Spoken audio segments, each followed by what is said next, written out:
Setelah berhasil melewati pos pemeriksaan, Xiaoyan pun akhirnya tiba di puncak gunung tempat di mana markas utama Pavilion Fenglei berada. Ekspresi Xiaoyan pun seketika tertegun ketika melihat lautan manusia yang tak terhitung jumlahnya sudah memenuhi seluruh bangku penonton. Di samping itu, luas arena yang tampak seperti stadion ini benar-benar membuat Xiaoyan terpukau. Salah satu bagian paling mencolok dari puncak gunung ini adalah menara petir setinggi 400 kaki yang melambangkan kemegahan dari Pavilion Fenglei. Sesaat kemudian Xiaoyan lalu menyapu pandangannya ke bagian depan arena dan menemukan 4 kursi kosong yang dijaga oleh beberapa murid elit. Kemungkinan ini adalah tempat yang disediakan khusus untuk para petinggi dari Pavilion Fenglei. Selang beberapa waktu, suara gong pun tiba-tiba bergema di seluruh area puncak gunung. Begitu suara ini terdengar, beberapa murid dari Pavilion Fenglei pun segera menyebar dan membentuk sebuah formasi di langit. Setiap gerakan tidak biasa yang dilakukan para ahli di dalam stadion akan langsung dikunci oleh tatapan tajam para penjaga ini. Di saat yang bersamaan, sebuah petir yang sangat besar pun meluncur turun dari langit dan menampilkan beberapa orang di dalamnya yang perlahan duduk di kursi kosong sebelumnya. Salah satu dari mereka adalah Fei Tian, ketua Pavilion Fenglei cabang utara yang memiliki konflik dengan Xiaoyan beberapa waktu lalu. Xiaoyan pun tampak sedikit terkejut, tatapannya segera menyapu ke arah seorang lelaki tua yang duduk di kursi tengah. Menurut pembicaraan para ahli yang hadir, sosok tersebut seharusnya adalah Lei Zunze, sang ketua Pavilion Fenglei. Aura yang dipancarkan sosok ini mungkin sekilas terlihat seperti orang biasa. Namun jika diamati dengan persepsi spiritual, kehadirannya benar-benar menimbulkan perasaan berbahaya di hati Xiaoyan. Bagaimanapun, ini merupakan pertama kalinya dia bertemu dengan seorang elit dusun secara langsung. Meskipun beberapa hari yang lalu dia sempat bertemu tetua terhormat dari Aula Jiwa, tetapi karena pada saat itu Xiaoyan hanyalah segumpal kekuatan spiritual, perasaan yang dia rasakan benar-benar berbeda ketika bertemu dengan Lei Zunze. Tak berselang lama, sebuah pedang berukuran 100 kaki pun tiba-tiba muncul dan membelah langit dengan sangat megah. Lei Zunze yang duduk di kursi pemimpin pun segera berdiri sembari tertawa keras dan mengatakan, "Jian Zunze, kali ini kau adalah yang tercepat." Dua sosok manusia pun perlahan melangkah keluar dari ruang dimensi yang terbuka.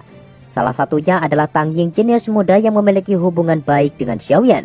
Sedangkan lelaki tua di sampingnya tidak lain adalah ketua dari Pavilion 10.000 Pedang yang bernama Jian Zunze. Tepat setelah Jian Zunze duduk di kursi yang telah disediakan, tawa aneh pun tiba-tiba terdengar yang mengatakan, "Jian Zunze, tampaknya hasil pertandingan saat itu masih membekas di hatimu." Cahaya hitam putih pun dengan cepat melonjak dari kaki gunung dan membentuk sebuah portal teleportasi. Setelahnya dua sosok ahli pun muncul dan perlahan menuju tempat duduk mereka. Pria muda di belakang secara alami adalah Wang Chen, sedangkan lelaki tua dengan wajah hitam putih di depan merupakan ketua dari Pavilion Musim Semi yang bernama Huang Quanzunze. Begitu ketiga Daozun tersebut menempati kursi mereka masing-masing, afinitas angin yang sangat kuat pun tiba-tiba melonjak di atas langit arena pertemuan. Tatapan mata yang tak terhitung jumlahnya pun seketika tertuju ke langit. Terlihat di sana terdapat dua sosok anggun yang muncul secara megah. Kedua sosok ini tidak lain dan tidak bukan adalah Mu Qingluan dan juga Feng Zunze, sang Master Daozun yang selama ini Xiaoyan cari. Teriakan heboh pun seketika bergema di seluruh penjuru arena. Para ahli yang hadir merasa sangat bersyukur bisa melihat momen langka di mana 4 elit dusun berkumpul di satu tempat. Hal ini membuat semua orang semakin penasaran siapakah yang akan keluar sebagai pemenang dalam pertemuan besar 4 pavilion kali ini. Dua sosok yang muncul di akhir itu secara alami menarik perhatian semua orang, terutama bagi Xiaoyan. Pada saat ini tatapan Xiaoyan sepenuhnya terfokus ke arah Feng Zunze. Menurut persepsinya, sosok tersebut jelas lebih unggul jika dibandingkan dengan 3 elit dusun lainnya. Di masa lalu, Yalo memberitahu kalau hubungannya dengan Feng Zunze sangatlah dekat, bahkan bisa dibilang sebagai teman hidup dan mati. Jika perkataan gurunya itu benar, maka Feng Zunze seharusnya akan langsung bertindak jika mengetahui kondisi Yalo saat ini. Di saat kegembiraan terus melonjak di hati Xiaoyan, Lei Zunze dan juga Jian Zunze pun terlihat menangkupkan kedua tangan mereka ke arah Feng Zunze. Bagaimanapun, reputasi Feng Zunze sudah menyebar ke seluruh wilayah Central Plains jauh sebelum mereka berdua. Oleh sebab itu, kedua orang ini masih menaruh rasa hormat meskipun mereka sudah menyandang status yang sama. Berbeda dengan dua elit dusun tersebut, Huang Quanzunze tampak mengalihkan pandangannya. Sepertinya dia memiliki beberapa masalah pribadi dengan Feng Zunze. Setelah semua ketua pavilion duduk di kursi mereka masing-masing, Lei Zunze lantas berdiri dan menyapu pandangannya ke setiap sudut arena. Dengan suara lantang yang mengandung energi petir, Lei Zunze lalu berkata, Hari ini Pavilion Feng Lei milikku akan mengadakan pertemuan besar 4 pavilion. Aku pikir semua orang yang datang pasti sudah mengerti aturan yang berlaku di sini. Oleh karenanya aku harap tidak akan ada orang yang berani mengacau selama pertemuan ini berlangsung. Di bawah kata-kata mendominasi itu, para ahli yang hadir jelas tidak berani menentang apalagi sampai bertindak bodoh. Sesaat kemudian suara gong pun kembali terdengar di seluruh arena. Dan Lei Zunze pun menjelaskan kalau jumlah peserta tahun ini ada 53 orang termasuk 4 murid utama yang mewakili nama besar dari 4 pavilion. Seperti musim sebelumnya, kompetisi kali ini akan dimulai dengan sistem Battle Royale sampai hanya tersisa 8 peserta yang bertahan. Setelah kata-kata ini terdengar, para peserta pun segera melompat dan mendarat di arena kompetisi. Kemunculan para ahli muda ini secara alami membuat suasana di bangku penonton seketika memanas. Mu Qingluan, Tang Ying, dan juga Wang Chen yang masih berada di kursi VIP pun saling bertukar pandang ketika melihat para peserta yang sudah berkumpul di dalam arena. Dalam sekejap mata mereka pun bergerak dan bergegas memasuki arena kompetisi. Kemunculan ketiga jenius utama dalam pertemuan ini jelas membuat sorakan di bangku penonton semakin melonjak. Di saat yang bersamaan, seekor bangau warna-warni pun tiba-tiba melesat dari salah satu sisi puncak gunung. Sosok anggun yang tidak lain adalah Feng Qing'er pun bergegas turun dan akhirnya mendarat di arena. Suasana pun secara alami terus memanas. Semua orang jelas mengerti kalau Feng Qing'er memiliki peluang tertinggi untuk memenangkan kompetisi tersebut. Setelah kemunculan Feng Qing'er, keterkejutan pun sontak melintas di mata para elit dusun yang berada di kursi VIP. Jian Zunze pun lantas tertawa dan mengatakan, "Lei Zunze, tak aku sangka kau akan bertindak secara pribadi untuk menyembunyikan kekuatan gadis itu. Apakah kau berencana untuk memberikan kejutan kepada kami semua?" Di lain sisi, Feng Zunze juga tampak bersuara dan berkata, sepertinya Pavilion Feng Lei benar-benar ingin terus menduduki kursi teratas di pertemuan besar 4 pavilion. Lei Zunze pun tertawa terbahak-bahak ketika mendengar ini dan memberitahu kalau status Feng Qing'er cukup unik. Oleh karena itu, dia terpaksa bertindak secara pribadi untuk menyembunyikan kekuatannya. Di samping itu, Lei Zunze juga yakin kalau kemampuan Mu Qingluan jelas tidak berbeda jauh. Selama dia berhasil membangkitkan garis darahnya, maka dia pasti akan dianggap sebagai salah satu jenius terbaik di generasi muda. Mengingat Mu Qingluan merupakan keturunan dari klan burung mitikal. Huang Quanzunze, sang ketua pavilion musim semi pun hanya bisa merenung ketika mendengar pembicaraan ini. Meskipun Wang Chen sangat berbakat, tetapi masih ada sedikit celah jika dibandingkan dengan Feng Qing'er. Tampaknya posisi pavilion musim semi tidak akan mengalami banyak perubahan dalam pertemuan besar kali ini. Sementara itu di tempat lain, Xiaoyan tampak mengamati para peserta yang berdiri di atas arena. Dia jelas mengerti kalau semua ahli muda yang ada di hadapannya tentu bukanlah orang biasa. Mampu berpartisipasi dalam kompetisi ini menunjukkan kalau mereka memiliki bakat pelatihan tinggi atau didukung oleh fraksi-fraksi besar. Tempat ini memang layak disebut sebagai pusat dari benua Dogi. Di wilayah Black Corner, seseorang akan kesulitan jika ingin menemukan sepasang Do Huang muda. Tidak disangka pertemuan besar 4 pavilion dapat mengumpulkan sampai sebanyak ini.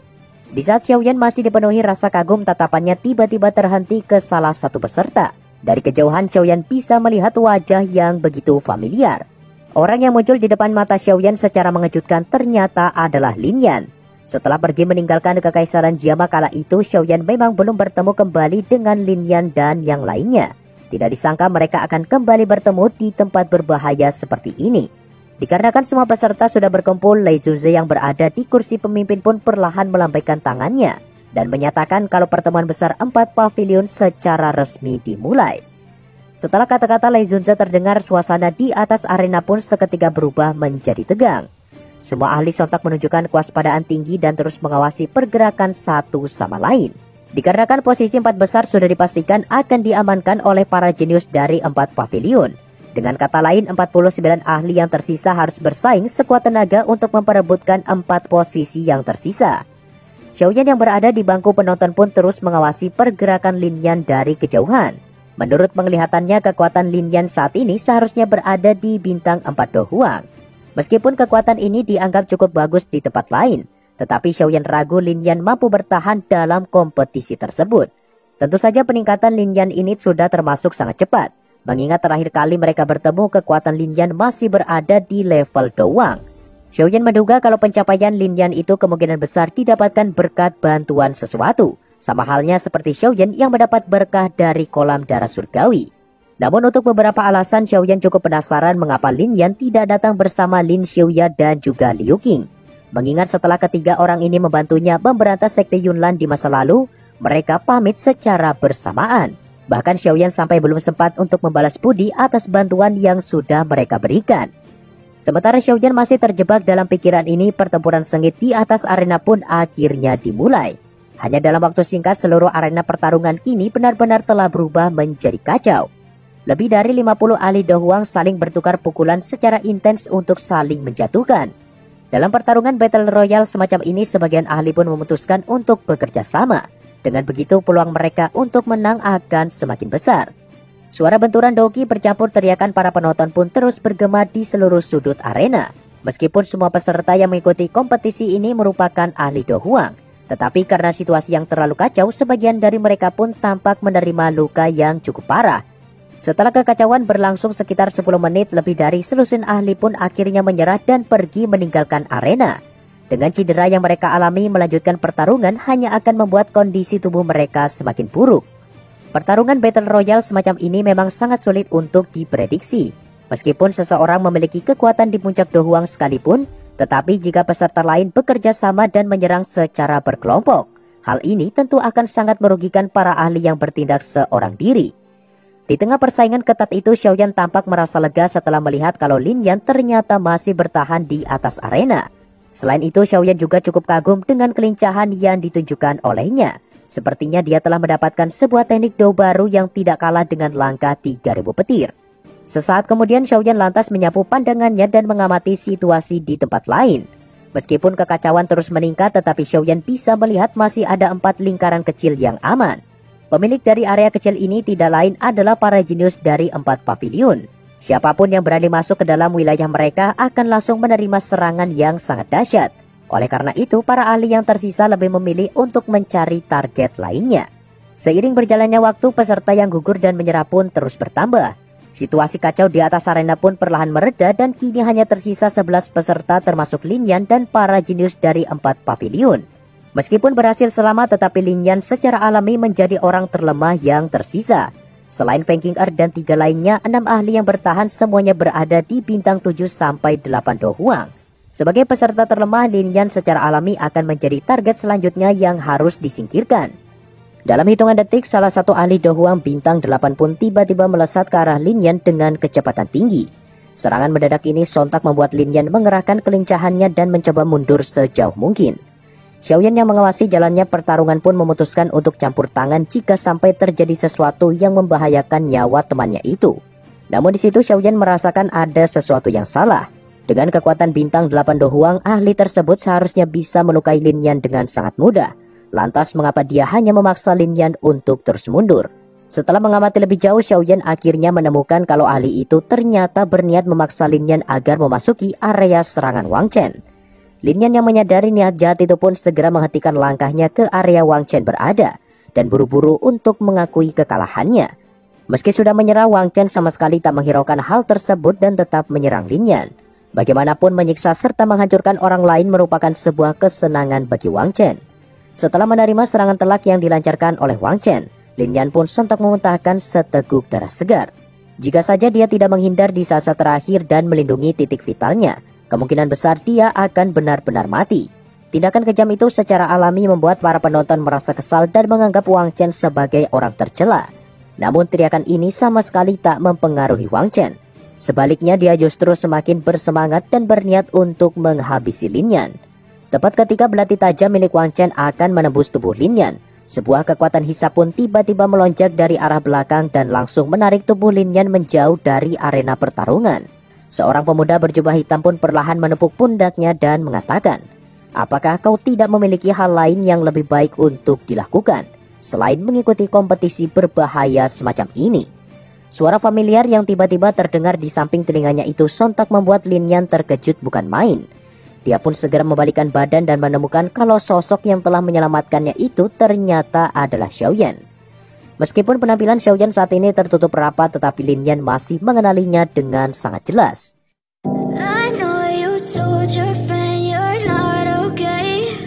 Oke, kurang lebih seperti itulah spoiler pembahasan BTTH Season 5 episode 102 part 3-nya. Dan untuk spoiler, pembahasan selanjutnya akan Mimin upload secepatnya guys ya. Thanks buat kalian yang sudah menonton video ini dari awal sampai akhir, and see you next time.